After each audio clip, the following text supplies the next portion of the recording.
Hello everyone, welcome back to A Gentleman's Life. Sam here, and as you can probably tell from the title, I'm kind of starting I want to do a new series. This is going to be A Gentleman's Life weekly snapshots, and this was kind of inspired from some thinking I had done, and then also from KDP's Talkie Time videos, which I'll link to KDP's channel in the description. But what I was thinking about is what's a weekly thing I can do and share with everyone, because this channel, I mean, although it's focused a lot on watches, my thought is being able to share just anything related to being the best person that we can be. So in my mind, I'm thinking about culture, hobbies, how we grow as people, always learning, how to interact and treat your fellow human beings, more from a man's perspective, because to me it's the idea of how to be a modern man, because in today's really complicated and busy and interconnected world, I think that's something that can be hard to figure out for yourself. So my thought is I share my hobbies for those who also like the same hobbies, and so there'll be those, you know, watch videos and other hobby videos, but I also wanted to share just the other things that I'm finding interesting and maybe generate discussion, and so we can all think about connecting all the dots together. So this will be the first of them, and I've got a few things. I'll put links to them all down below. I'll give a short blurb about what I thought about it, why I found it interesting, and you can all link to it and look at it. Love to get people's comments, feedback, or discussion back and forth. And this will just be kind of a weekly thing for me to keep consistently going every week in between the other videos.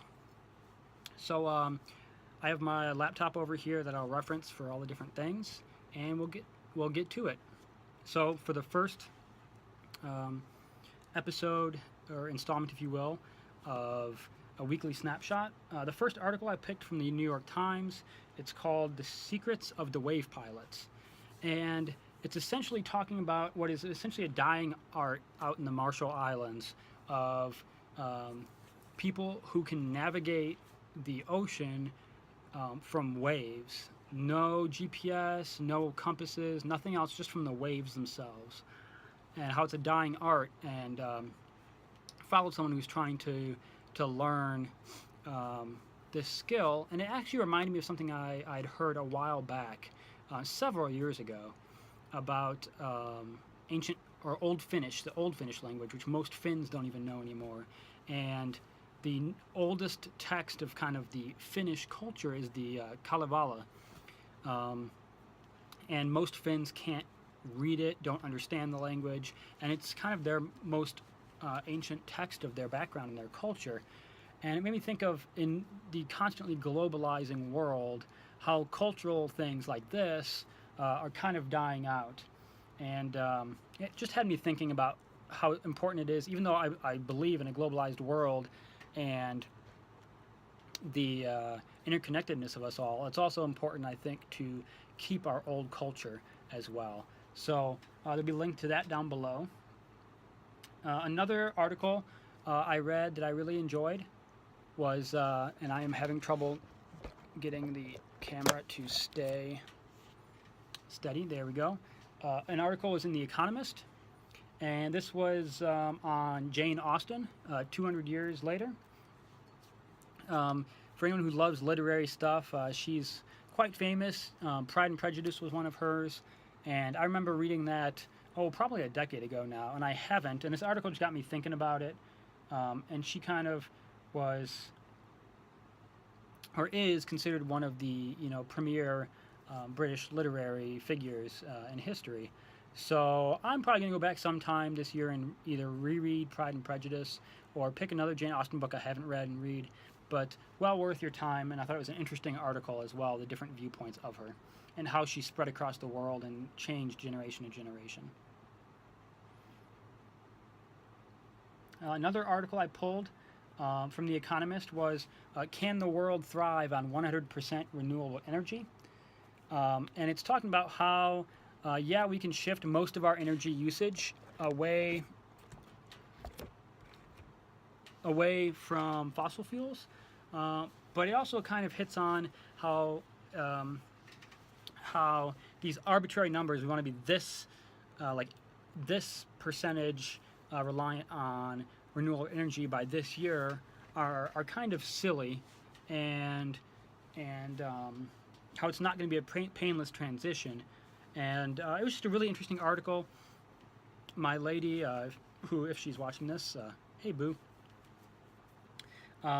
being an engineer and being really interested in different types of energy,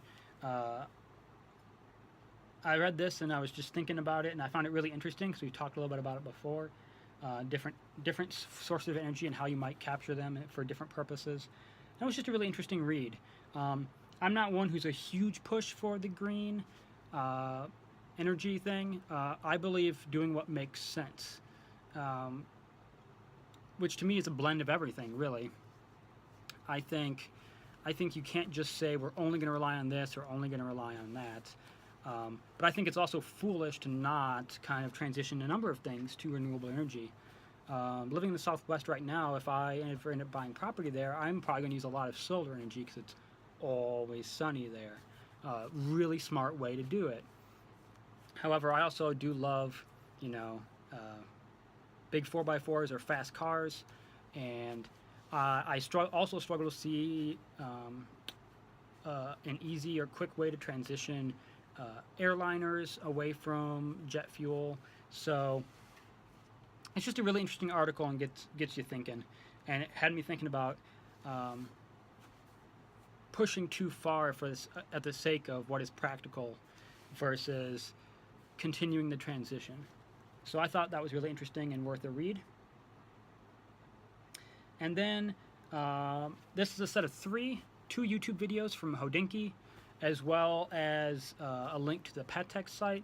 And this is for the Patek Philippe Grand Exhibition, which is open right now for free in New York City.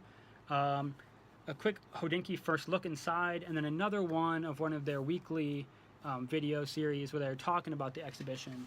And for me, it just seemed really interesting, and I wish I could go. Obviously, I can't, but if anyone can make it to New York City and get there, I would highly suggest it. It looks like a fantastic exhibition for the art of watchmaking. A lot of Patek Philippe's, but also some other really historical parts of horology dating back even to the 1500s, from what it sounds like. Some really interesting things, and well worth your time if you can make it.